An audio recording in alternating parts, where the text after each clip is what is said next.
Hi everyone, this is Rajaram Ganjukunta. Welcome to my YouTube channel. Idioms and Phrases Part 5.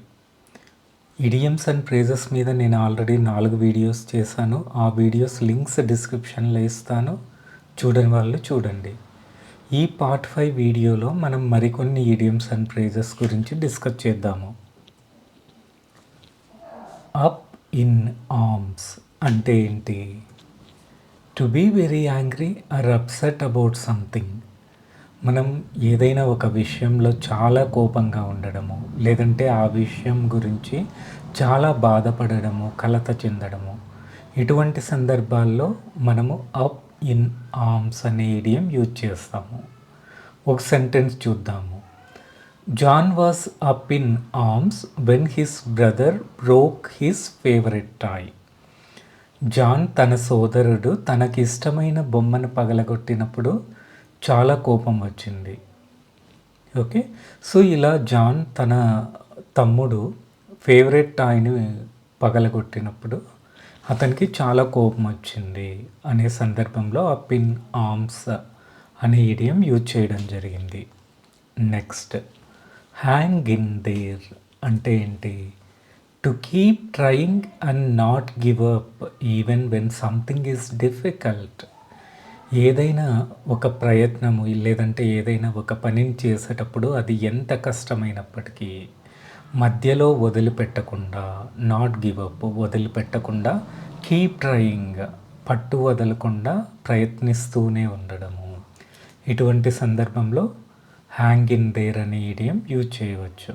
For example, if you find a math problem tricky, don't worry, hang in there and keep practicing and you will get better at it.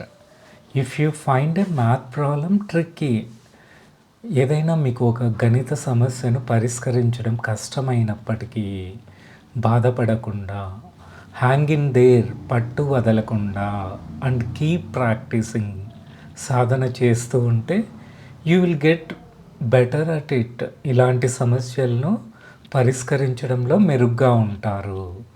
So ఇక్కడ mathematic problem ఎంత కష్టమైనప్పటికీ మనము practice చేస్తూ ఉంటే పట్టు వదలకుండా మనము బెటర్గా improve అవుతాము అనే అర్థంలో ఇక్కడ హ్యాంగ్ ఇన్ దేర్ అనే ఇడియం యూజ్ చేయడం జరిగింది.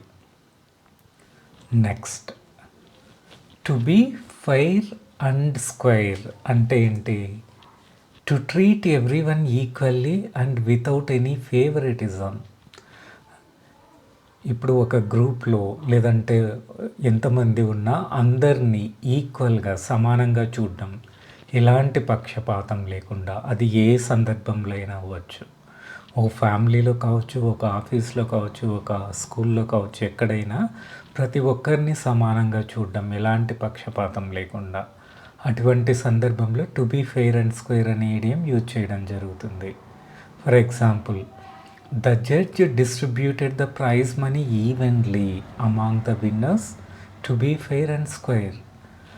జడ్జ్ న్యాయ నిర్ణేత ప్రైజ్ అంటే బహుమతి డబ్బును విజేతలకందరికీ ఎలాంటి పక్షపాతం లేకుండా ఈవెన్లీ సమానంగా పంపిణీ చేశారు. Okay, next, to eat humble pie అంటే ఏంటి? Admit your mistake and apologize even if it is embarrassing. మీరు ఇబ్బందిగా లేదంటే అసౌకర్యంగా భావించినప్పటికీ మీ తప్పును అంగీకరించి క్షమాపణ చెప్పడము.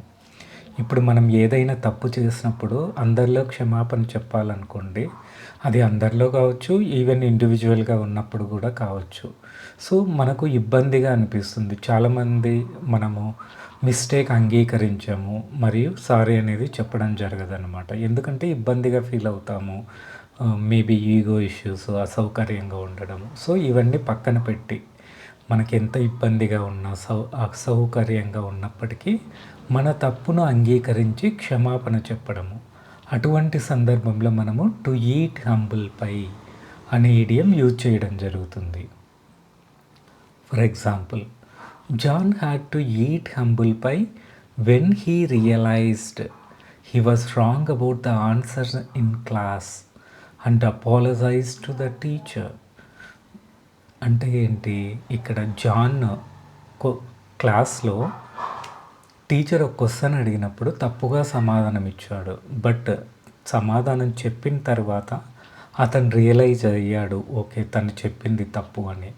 అటువంటి సందర్భంలో అందరి ముందు అతను సారీ చెప్పాలంటే అసౌకర్యంగా ఉన్నప్పటికీ still he apologize to the class teacher. Okay, so John క్లాస్లో తాను చెప్పిన సమాధానం తప్పు అని గ్రహించి అసౌకర్యంగా భావించినప్పటికీ ఆ తర్వాత టీచర్కు తప్పుగా సమాధానం చెప్పినందుకు క్షమాపణలు చెప్పాడు.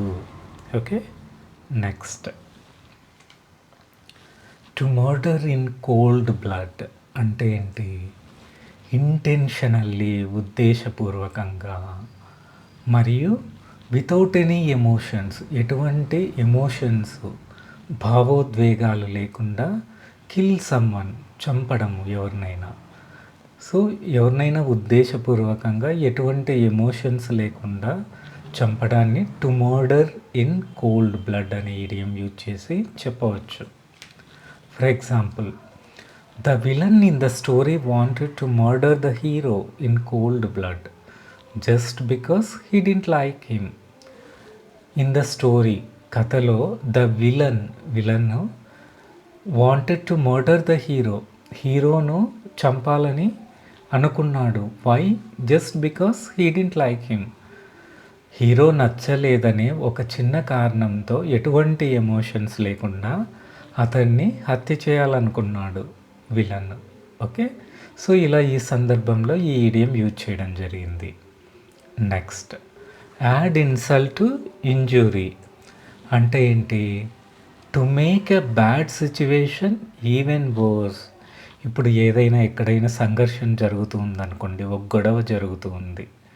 ఓకే, ఆ సిచ్యువేషన్ను ఇంకా దిగజార్చేలా మనం ఏదైనా చేయడం లేదంటే ఏదైనా చెప్పడము, ఇప్పుడున్న గొడవను ఇంకా పెద్దదిగా చేయడం అన్నమాట. అటువంటి సందర్భంలో మనం యాడ్ ఇన్సల్ట్ టు ఇంజురీ అనే ఇడియం యూజ్ చేసి చెప్పవచ్చు. For example, after the ball hit his leg he fell down and then someone laughed at him. Ball తగిలి ఒక వ్యక్తికి అతను కింద పడిపోయాడు. He fell down and then someone laughed at him.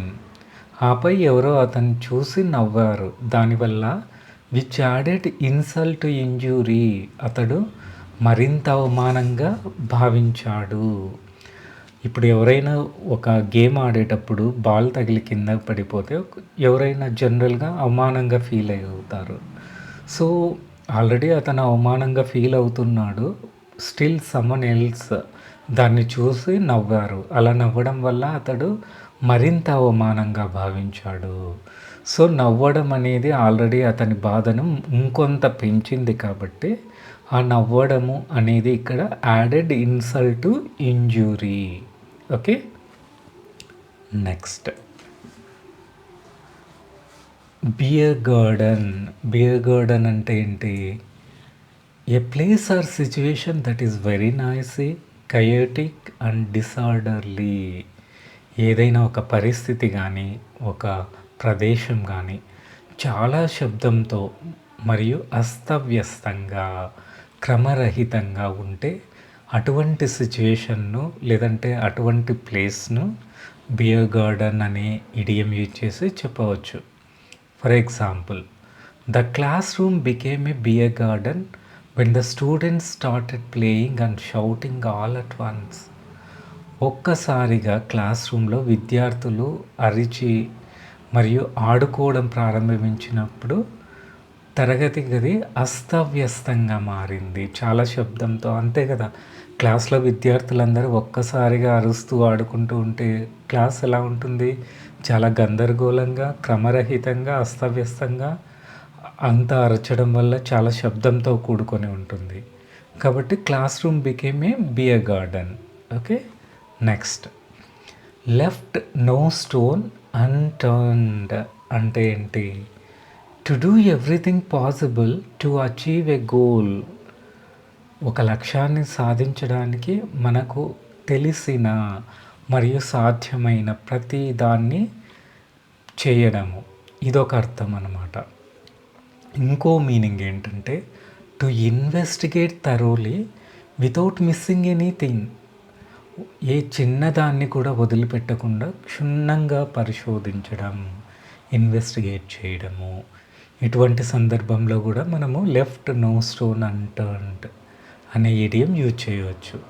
For example, John left no stone unturned to find his missing toy in the house. ఇప్పుడు జాన్ ఏదైనా ఒక బొమ్మను పోగొట్టుకున్నాడు అనుకోండి, అతను ఆ బొమ్మను కనిపెట్టడానికి తనకు తెలిసిన అన్ని మార్గాలను అన్ని చోట్ల వెతికాడు, ప్రయత్నించాడు.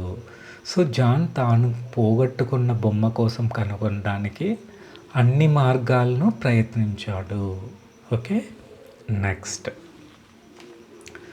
Milk and water. Milk and water అంటే ఏంటి? Something that is week or not very exciting. Something that is week అంటే బలహీనమైన, లేదా నాట్ వెరీ ఎక్సైటింగ్ అంత ఉత్తేజకరంగా లేనిది. ఓకే, ఇలాంటి సందర్భంలో మిల్క్ అండ్ వాటర్ అనే ఇడియం యూజ్ చేయవచ్చు. For example, the movie was a bit milk and water because it didn't have any exciting action scenes. The movie was a bit milk and water. Movie అంత ఆసక్తికరంగా లేదంటే ఉత్తేజకరంగా లేదు. Why?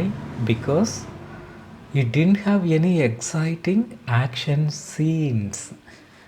ఆ సినిమాలో ఆకట్టుకునే యాక్షన్ సన్నివేశాలు లేవు.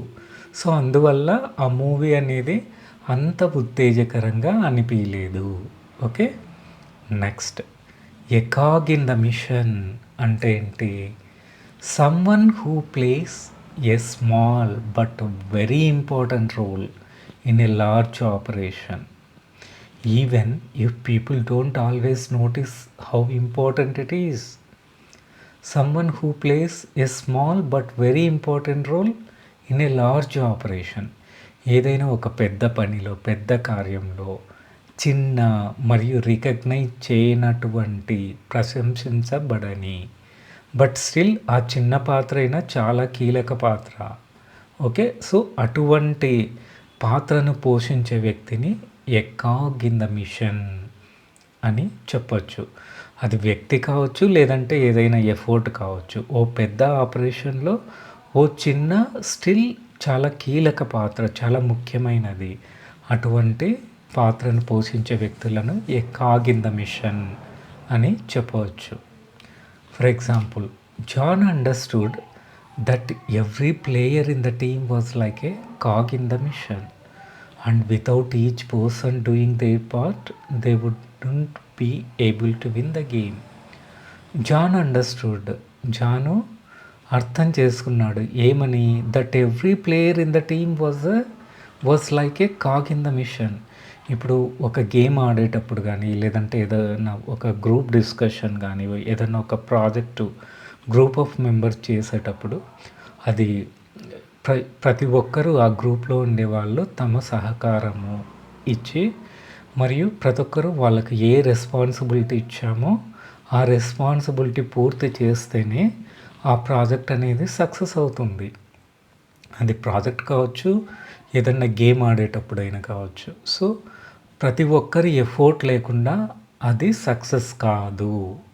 అటువంటి సందర్భంలో John understood that every player in the team was like a cog in the mission, and without each person doing their part, they wouldn't be able to win the game. జట్టులోని ప్రతి వ్యక్తి తమ వంతు బాధ్యతను నిర్వర్తించకుండా వారు గేమ్ను గెలవలేరని జాన్ అర్థం చేసుకున్నాడు. So ఇలా ఇటువంటి సందర్భంలో ఇక్కడ a cog in the machine అనే ఇడియం యూజ్ చేయడం జరిగింది. Next, a piece of cake అంటే ఏంటి? Something is very easy to do. ఏదైనా చాలా సులభంగా చేయడం, ఏదైనా ఒక పని అది ఇంకా వాళ్ళకు చాలా ఈజీ అన్నమాట. ఓకే, సో అటువంటి సందర్భంలో మనం ఏ పీస్ ఆఫ్ కేక్ అనే ఇడియం యూజ్ చేయవచ్చు.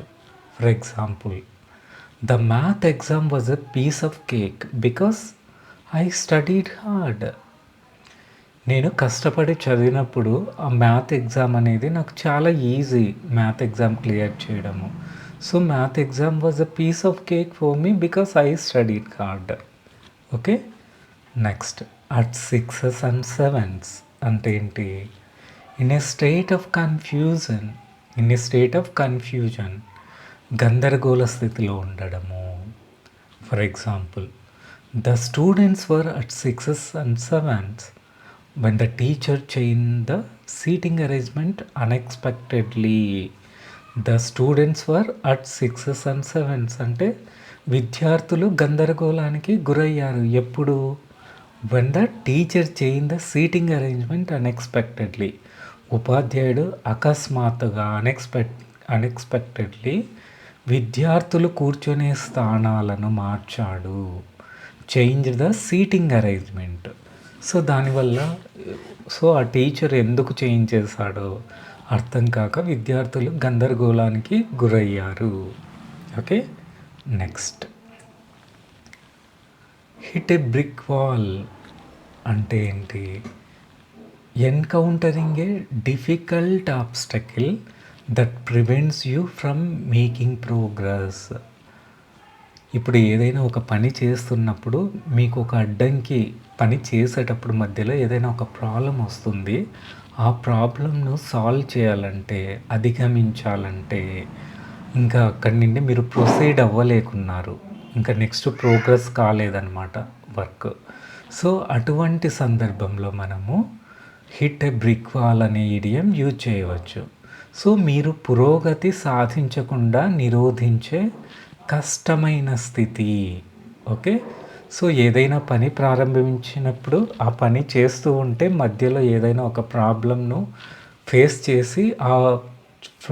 ఫేస్ చేసేదాన్ని మీరు ఇంకా దాటలేకున్నారు. ఓకే, సాల్వ్ చేయలేకున్నారు అటువంటి situation. Okay, for example, John was trying to solve the math problem but he hit a brick wall when he couldn't figure out the right answer. John was trying to solve a math problem. John ఒక గణిత సమస్యను పరిష్కరించాలని try చేస్తున్నాడు. Okay, అలా చేసేటప్పుడు he hit a brick wall, ఒక సవాల్ని ఎదుర్కొన్నాడు. And when he couldn't figure out the right answer. So ఇంకా దాన్ని ఫర్దర్గా సాల్వ్ చేయకోకుండా ఇంకా ప్రోగ్రెస్ లేదనమాట ఆ సవాల్ వల్ల, ఆ ప్రాబ్లం వల్ల. కాబట్టి అతనికి సమాధానము లేదంటే సొల్యూషన్ కనుక్కోవడం కష్టతరమైపోయింది. సో జాన్ తీసుకున్న గణిత సమస్యను పరిష్కరించేటప్పుడు మధ్యలో ఒక ప్రాబ్లం వచ్చింది, ఓ సవాల్ ఎదుర్కొన్నాడు, అక్కడి నుండి అతను ప్రొసీడ్ అవ్వలేకున్నాడు.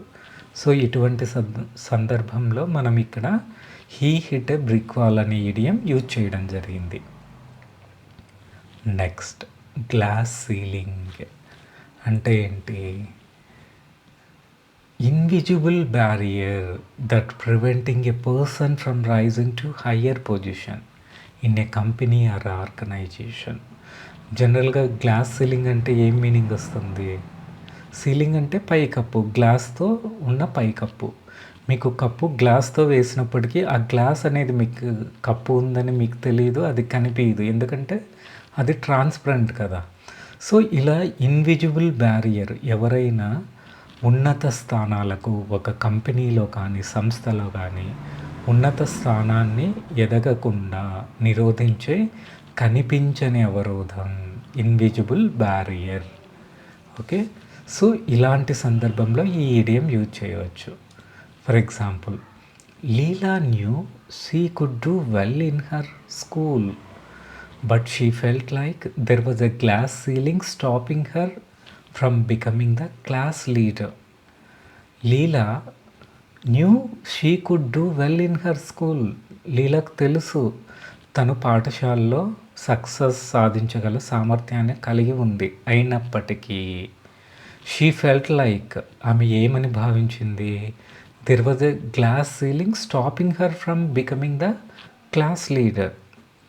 ఓకే. తనకు క్లాస్ లీడర్ అవ్వాలనేసి అనుకుంటూ ఉంది. బట్ తనకు ఆ సామర్థ్యం ఉన్నప్పటికీ తను అవ్వలేక ఉంది. ఎందుకు క్లాస్ లీడర్‌గా కాలేదు అంటే ఆమె ఏమనుకుంటుందంటే, తనకు సామర్థ్యం ఉన్న టీచర్ ఎందుకు క్లాస్ లీడర్ చేయలేదు అంటే మేబీ సమ్ ఏదన్నా పక్షపాతం కావచ్చు. సో, ఏదైనా తనకు తెలియని అడ్డంకి ఇన్విజిబుల్ బ్యారియర్ కావచ్చు. సో, అలా ఇన్విజిబుల్ బ్యారియర్ ఉందని తను భావించింది. Okay. Next took a leap in the dark అంటే ఏంటి? To do something without having any previous experience and what the result will be. మనం ఏదైనా ఒక పనిని దాని గురించి కనీస నాలెడ్జ్ లేకుండా చేయడము, మరియు అలా చేయడం వల్ల దాని రిజల్ట్ ఏంటి, దాని ఫలితం ఏంటి, సో అది కూడా ఖచ్చితంగా తెలియదు. సో అటువంటి పనిని చేయడాన్ని took a leap in the dark అని అంటాము. For example, John took a leap in the dark when he tried to ride his bicycle without holding the handle bars. ఇక్కడ మీనింగ్ ఏంటి? సెంటెన్స్ హ్యాండిల్ పట్టుకోకుండా cycle తొక్కితే ఏ ప్రమాదం జరుగుతుందో తెలియకుండానే జాన్ సైకిల్ తొక్కడానికి ప్రయత్నించాడు. సపోజ్ జాన్ కొత్తగా సైకిల్ నేర్చుకున్నాడు అనుకోండి. ఓకే, ఫస్ట్ టైం అతను ట్రై చేయాలనుకుంటున్నారు సైకిల్ ఎలా తొక్కాలని, హ్యాండిల్ పట్టుకోకుండా. సో ఫస్ట్ టైం అతను ట్రై చేస్తున్నాడు కాబట్టి అతనికి ఇంతకుముందు ఎప్పుడు హ్యాండిల్ పట్టుకోకుండా తొక్కలేదు. సో ప్రైర్ ఎక్స్పీరియన్స్ ఏమీ ఉండదు.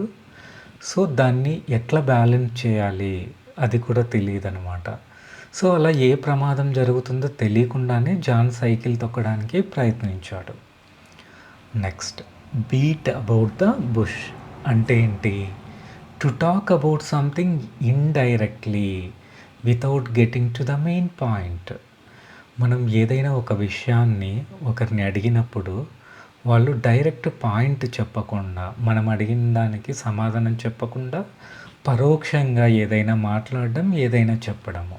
సో నేరుగా చెప్పడానికి బదులుగా పరోక్షంగా ఏదైనా మాట్లాడేటప్పుడు మనము స్ట్రైట్గా పాయింట్కి రా అని వాళ్ళని అడగాలనుకోండి, don't beat about the bush అనే ఇడియం యూజ్ చేయవచ్చు. For example, when I asked John if he wanted to play, మీరు ఆడాలనుకుంటున్నారా అని నేను జాన్ అడిగినప్పుడు he started to beat about the bush instead of saying yes or no. నేను అతన్ని ఆడాలనుకుంటున్నారని అడిగితే జాన్ ఏం చెప్పాలి? ఓకే, ఆడాలనుకుంటే ఆడతానని చెప్పాలి, లేదంటే లేదని చెప్పాలి. సో అలా చెప్పడానికి బదులుగా అతను ఇతర విషయాల గురించి మాట్లాడాడు. ఓకే, సో ఇలా ఈ ఇడియం యూజ్ చేసాం ఇక్కడ. Next, turn over a new leaf అంటే ఏంటి? To start fresh are change your behaviour for the better. ఇప్పుడు ఏదైనా ఒక పనిని మనము చేస్తూ ఉన్నాము. ఓకే, ఇంకా ఆ పనిని కొంత చేసిన తర్వాత ఓకే మనం తప్పు చేసామనుకోండి, 2 పద్ధతులు ఉన్నాయి కరెక్ట్ చేయడానికి. ఫస్ట్ మెథడ్ ఏంటి? మళ్ళీ ఆ పనిని అక్కడికి వదిలేసి కొత్తగా ఫ్రెష్గా స్టార్ట్ చేయడము. లేదు, ఇంతవరకు చేసిన తప్పులు గుర్తుంచుకొని మన బిహేవియరు బెటర్గా చేంజ్ చేసుకోవడం, ఇక మీదట తప్పులు జరగకోకుండా. సో అలా మీనింగ్ వచ్చే సందర్భంలో turn over a new leaf అనే ఇడియం యూజ్ చేయవచ్చు. తాజాగా ప్రారంభించడం లేదా మన ప్రవర్తనను మెరుగుపరుచుకోవడము. ఓకే, ఇంతకు ముందు చేసిన తప్పులు మళ్ళీ రిపీట్ కాకుండా. Okay, so for example, after making few mistakes John decided to turn over a new leaf and be more careful in his work. After making few mistakes, కొన్ని తప్పులు చేసిన తర్వాత John decided to turn over a new leaf. John ఏమనుకున్నాడు? John ఏం decide అయ్యాడు? తన way of thinking కానీ behaviour కానీ మార్చుకోవాలి. సో ఇక మీదట ఆ తప్పులు రిపీట్ చేయకూడదు, లేదు అంటే ఇక మీదట తప్పులు జరగకూడదు, ఇంకా మోర్ కేర్ఫుల్గా ఉండాలి ఆ వర్క్‌లో అని ఇక్కడ John decided to turn over a new leaf. కొన్ని తప్పులు చేసిన తర్వాత మళ్ళీ అదే తప్పులు చేయకుండా ఉండేందుకు తన పనిలో మరింత శ్రద్ధగా మరియు జాగ్రత్తగా ఉండాలని జాన్ నిర్ణయించుకున్నాడు. నెక్స్ట్, బ్లోయింగ్ ఓన్ ట్రంపెట్ అంటే ఏంటి? To Boost about once own achievements in a way that may seam arrogant. ఇప్పుడు చాలామంది సెల్ఫ్ డబ్బా కొట్టుకుంటారు అంటాం కదా, అంటే వాళ్ళు సాధించిన విజయాల గురించి ఒక్కసారి చెప్తే పర్లేదు, లేదు 2 టైమ్స్ చెప్తే పర్లేదు. సో ప్రతిసారి మనకు వినడానికి, చూడ్డానికి చాలా అరగెంట్గా అనిపిస్తుంది. అటువంటి సందర్భంలో బ్లోయింగ్ ఓన్ ట్రంపెట్ అనే ఇడియం యూజ్ చేయవచ్చు. తన గురించి లేదా తను సాధించిన విజయాల గురించి గొప్పగా చెప్పుకోవడం, చాలా అహంకారంగా. ఓకే, అటువంటి సందర్భంలో ఈ ఇడియం యూజ్ చేయవచ్చు. For example, it's okay to be proud of your accomplishments but nobody likes someone who is constantly blowing their own trumpet. అంటే it's okay to be proud of your accomplishments. మీ విజయాల గురించి, మీరు సాధించిన success గురించి గర్వంగా భావించడం సరైనదే, కరెక్టే. బట్ కాన్స్టంట్లీ, నిరంతరం, బ్లోయింగ్ దేర్ ఓన్ ట్రంపెట్, ఎవరైనా నిరంతరం వాళ్ళ విజయాల గురించి అహంకారంగా, గర్వంగా పదే పదే చెప్తూ ఉంటే అటువంటి వ్యక్తులను ఎవరు ఇష్టపడరు. Nobody like someone who is constantly blowing their own trumpet. So నిరంతరం తమ విజయాల గురించి గొప్పలు చెప్పుకునే వ్యక్తిని ఎవరు ఇష్టపడరు. Okay, next, snake in the grass అంటే a person who seems friendly but is actually untrustworthy. అంటే ఎవరైనా ఒక వ్యక్తి చూడడానికి చాలా స్నేహపూర్వకంగా మరియు నమ్మదగినట్లు ఉంటాడు, బట్ యాక్చువల్గా ఆ వ్యక్తి నిజానికి నమ్మదగని వ్యక్తి. ఓకే, సో పైకి చూడడానికి ఫ్రెండ్లీగా ఉండొచ్చు, ట్రస్ట్ వర్తీగా ఉండొచ్చు, కానీ యాక్చువల్ ఫ్యాక్ట్ ఏంటంటే అన్ట్రస్ట్ వర్తీ, నమ్మదగని వ్యక్తి, నమ్మలేనటువంటి వ్యక్తి. అటువంటి సందర్భంలో ఆ పర్సన్ను మనము స్నేక్ ఇన్ ద గ్రాస్ అనే ఇడియం యూజ్ చేసి చెప్పొచ్చు. For example, Leela thought her friend was nice but she turned out to be a snake in the grass spreading rumours about her. Leela thought her friend was nice. లీలా తన స్నేహితురాలు చాలా మంచిదని నమ్మింది, but she turned out to be a snake in the grass, spreading rumors about her. So Leela స్నేహితురాలు తనతో చాలా స్నేహంగా ఉండేది. సో లీలా ఏమనుకుంది, తన స్నేహితురాలు చాలా మంచిదని నమ్మింది, బట్ తను రూమర్స్, పుకార్లను స్ప్రెడ్ చేస్తూ ఉండడం వల్ల, లీలా గురించి స్ప్రెడ్ చేయడం తెలుసుకొని ఆమె ఏమనుకుంది, తన స్నేహితురాలు మోసపూరిత వ్యక్తి, అన్ట్రస్ట్ వర్తీ అని తెలుసుకుంది. ఓకే, నెక్స్ట్, ఫ్లాగింగ్ ఏ డెడ్ హార్స్ అంటే ఏంటి? ఇక్కడ యాక్చువల్ మీనింగ్ వచ్చేసి చనిపోయిన గుర్రాన్ని కొట్టడము. చనిపోయిన గుర్రాన్ని కొడితే ఏం రాదు కదా. సో ఇక్కడ యాక్చువల్ మీనింగ్ ఏంటంటే, ఇక్కడ ఈ idiom meaning to waste time and effort by trying to achieve something that is impossible. ఏదైనా మనం దాన్ని ప్రయత్నించాలి సాధించడానికి. సో అసాధ్యమైన దాన్ని ప్రయత్నిస్తే ఏమవుతుంది, మీ ఎఫర్ట్ అంటే మీ కృషి వేస్ట్ అవుతుంది, మీ టైం వేస్ట్ అవుతుంది. ఏదైనా సాధ్యమయ్యే పనులను చేస్తే ఎంత కష్టపడినా, ఎంత కృషి పెట్టినా అది ఏం వృధా కాదనమాట, ఎందుకంటే అది అచీవబుల్, పాసిబుల్. కానీ అసాధ్యాన్ని సాధించాలంటే అది ఇంపాసిబుల్ కదా. దానివల్ల మీ టైం వేస్ట్, మీ ఎఫర్ట్ వేస్ట్ అనమాట. సో అలా టైం అండ్ ఎఫర్ట్ రెండూ వేస్ట్ అనుకోండి ఒక పని చేసేటప్పుడు, దాన్ని అసాధ్యం అని తెలిసినా చేయడాన్నే ఫ్లాగింగ్ ఎ డెడ్ హార్స్ అనే ఇడియంతో చెప్పచ్చు. For example, a plant that is too dry won't grow. So watering too much is like flogging a dead horse because it won't help. A plant that is too dry and won't grow. ఓ మొక్క ఉంది, ఆ మొక్క అనేది పూర్తిగా dry అయిపోయింది, పూర్తిగా ఎండిపోయింది, ఫర్దర్గా ఇంకా అది పెరగదు మీరేం చేసినా కూడా ఆ మొక్క. సో అటువంటి మొక్కకు వాటరింగ్ ఇట్ టూ మచ్, బాగా నీళ్లు పోసి దాన్ని మళ్ళీ పెంచాలనుకుంటే అది పెరుగుతుందా? ఆల్రెడీ ఎండిపోయిన మొక్క, పూర్తిగా ఎండిపోయినది. ఏదో కొద్దిగా ఎండిపోయింది అనుకోండి, మీరు డైలీ నీళ్లు పెట్టి దానికి నీళ్లు పోయడం వల్ల మేబీ పెరిగే ఛాన్స్ ఉంది మళ్ళీ ఆ మొక్క. బట్ ఇటువంటి ఈ మొక్క కంప్లీట్గా డ్రై అయ్యి మరియు ఇంకా పెరిగేదానికి ఆస్కారం లేని మొక్కకు నీళ్లు పోయాలనే మీ ప్రయత్నము అసాధ్యం. So watering it too much అంటే ఆ మొక్కకు, వాటరింగ్ ఇట్ అంటే ఆ మొక్కకు నీళ్లు పోయడం, టూ మచ్ చాలా ఎక్కువగా. సో ఎక్కువ నీళ్లు పోయడం వల్ల అది పెరుగుతుంది అని మీ ప్రయత్నం అసాధ్యము. ఓకే, సో ఇలా ఏదైనా పని అసాధ్యమైన దాన్ని మీరు సాధ్యం చేయడానికి ప్రయత్నిస్తే అది మీ ఎఫోర్టు మరియు మీ టైం రెండు వేస్ట్ అవుతాయి అనే సందర్భంలో ఈ ఇడియం యూజ్ చేయడం జరిగింది. మళ్ళీ ఈ వీడియోను మొదటి నుండి చివరి వరకు ప్రతి ఒక్క ఇడియం వినండి, ఆ ఇడియమ్స్ను యూజ్ చేయడం స్టార్ట్ చేయండి. సో అలానే మీకు ఇడియమ్స్ గుర్తుండిపోతాయి. Okay, thank you so much for watching this video.